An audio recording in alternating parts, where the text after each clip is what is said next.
Good morning, Noster friends, and welcome.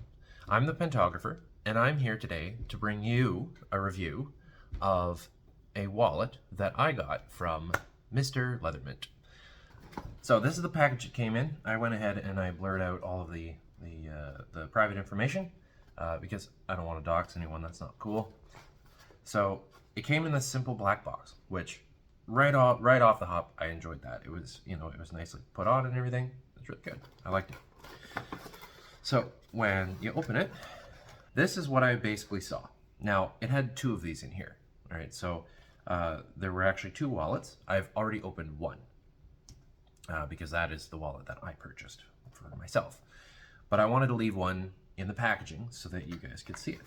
So he had this nice little black shredded paper, which was just nice. Like, it's just nice. It's not like plastic or those packing peanuts or something. Like, it just adds an element of class to it, and I really enjoyed that.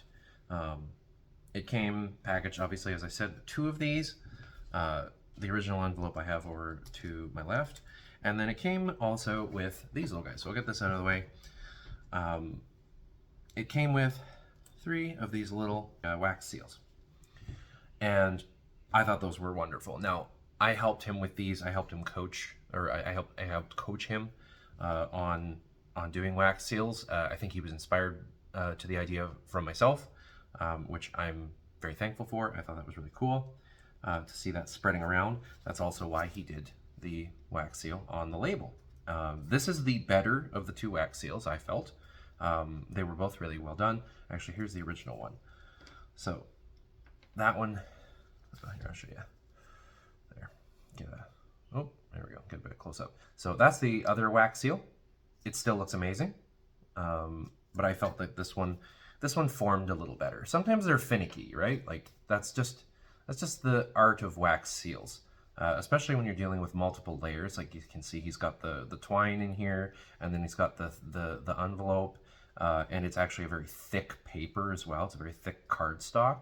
So it's going to be more difficult. So I am not faulting that at all. I think it's actually still a fantastic wax seal. They both look fantastic. But I felt that this one formed a little better than the other one. But that's just my personal taste. These ones obviously were formed separate from that. They were formed on a flat surface, not with the extra layers. And they're formed quite well. They look really good. And he went ahead and he put some stickers on the back, so you could use these in a letter or something. Like, you could, and I may even just do that. I may use these to send letters. I may just keep them. I'm not really sure. I may put them on something. This is his logo. I think it looks fantastic. Now, this is the Bull Bitcoin logo. I'm sorry, I haven't explained that yet. This is the Bull Bitcoin logo. So these wallets are, as of the filming of this video, unreleased.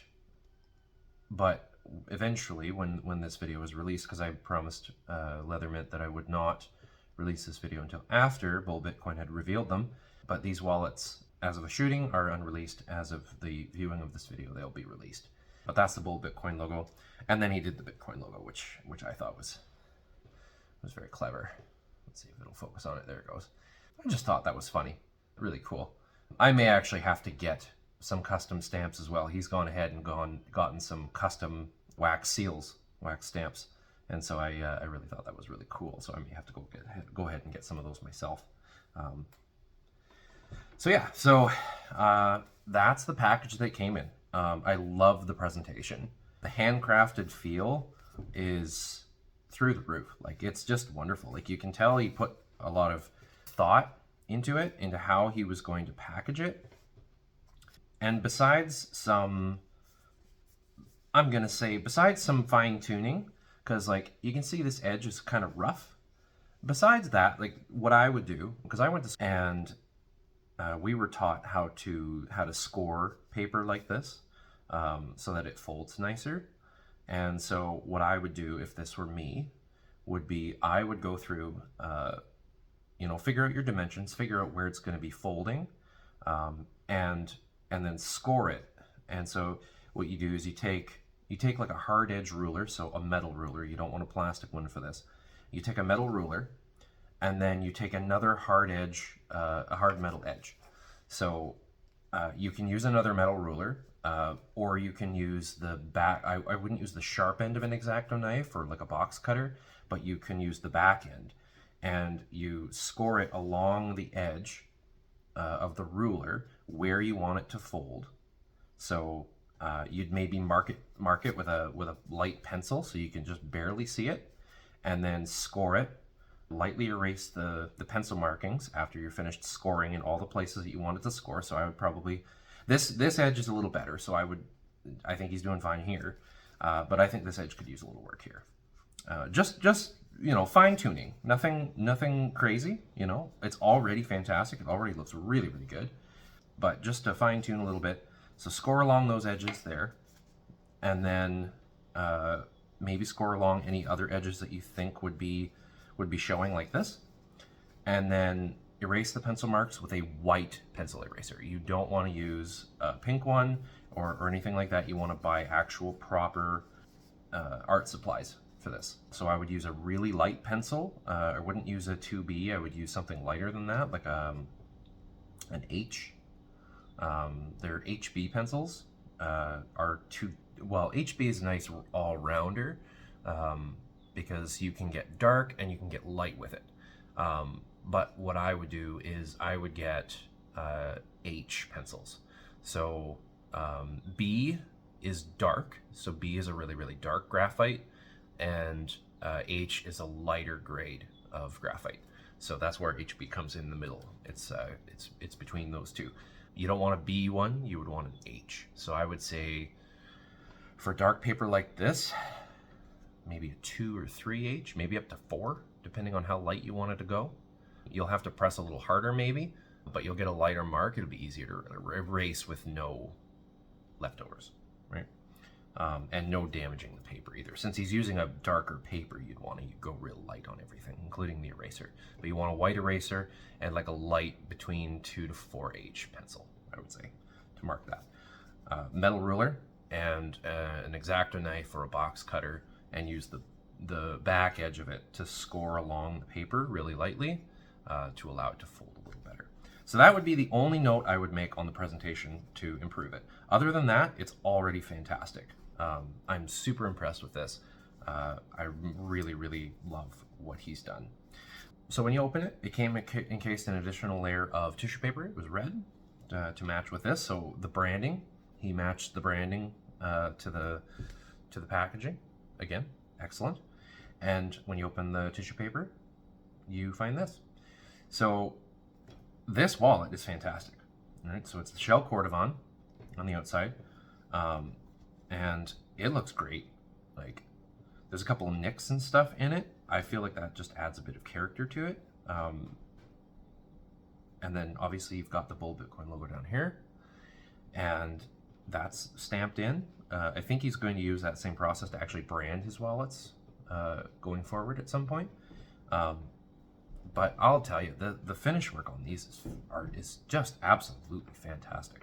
This is by and far the best wallet I've ever owned in my life. Like, it's not even a question. It's not even a question. This is the best. This wallet is the best. It's just the best. It's fantastic.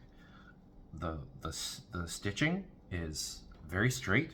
You know, it's done completely perfectly. Very straight, very neat, tidy. You know, like it's very tight stitches.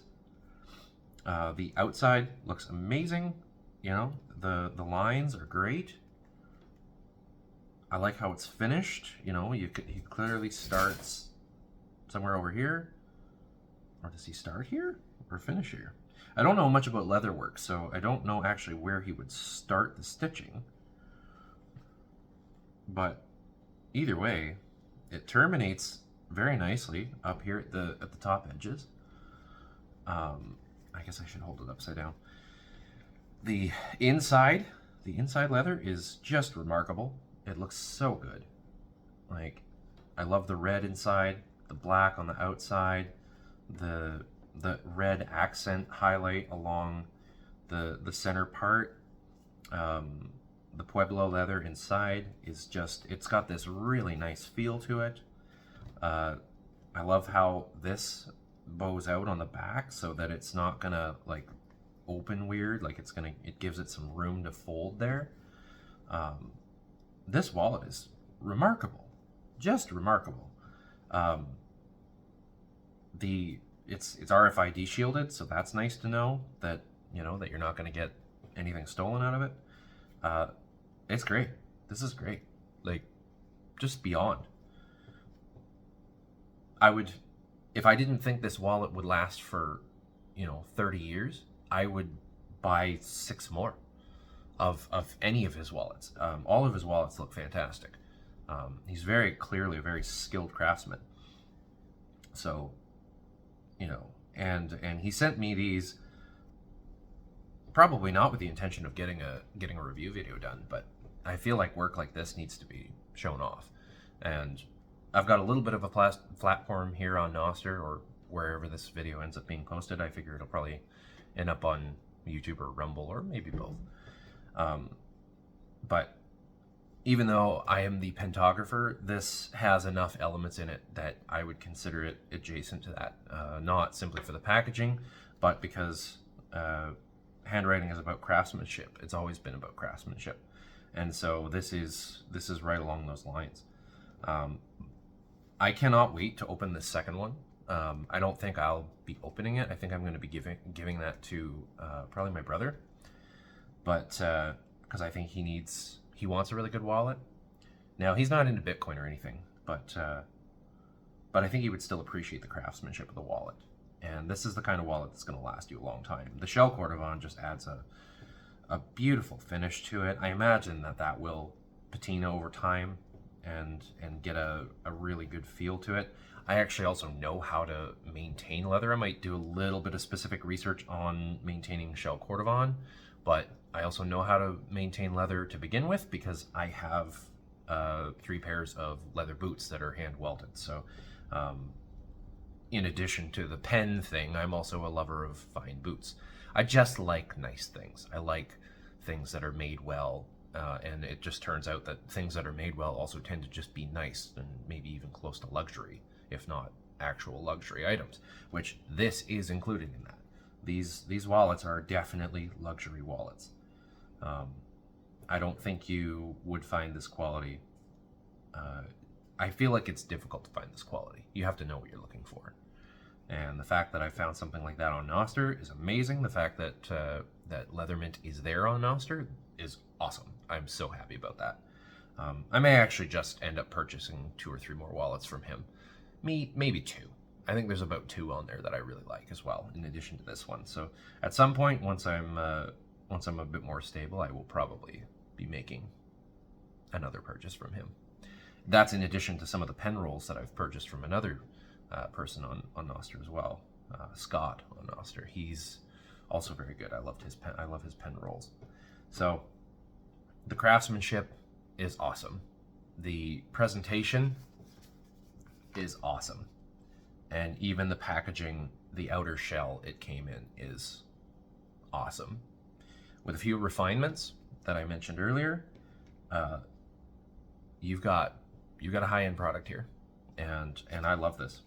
And it's nice that you can pay for it in Bitcoin because it's better money anyway. So, he's certainly working on it. He's certainly put in the work to make that purchase worth it. So that's going to wrap it up. Not a very long video, but hopefully a good one. I hope you enjoyed it, and I will see you in the next video, which will be at some point. I don't know when. I'm just getting started with all this, and this is just part of it. So I'll probably do some video pen reviews as well, and we'll go from there. Yeah. Have a great day, and what's GM and Pura Vida? All that stuff. All that fun stuff. Have a good one, guys.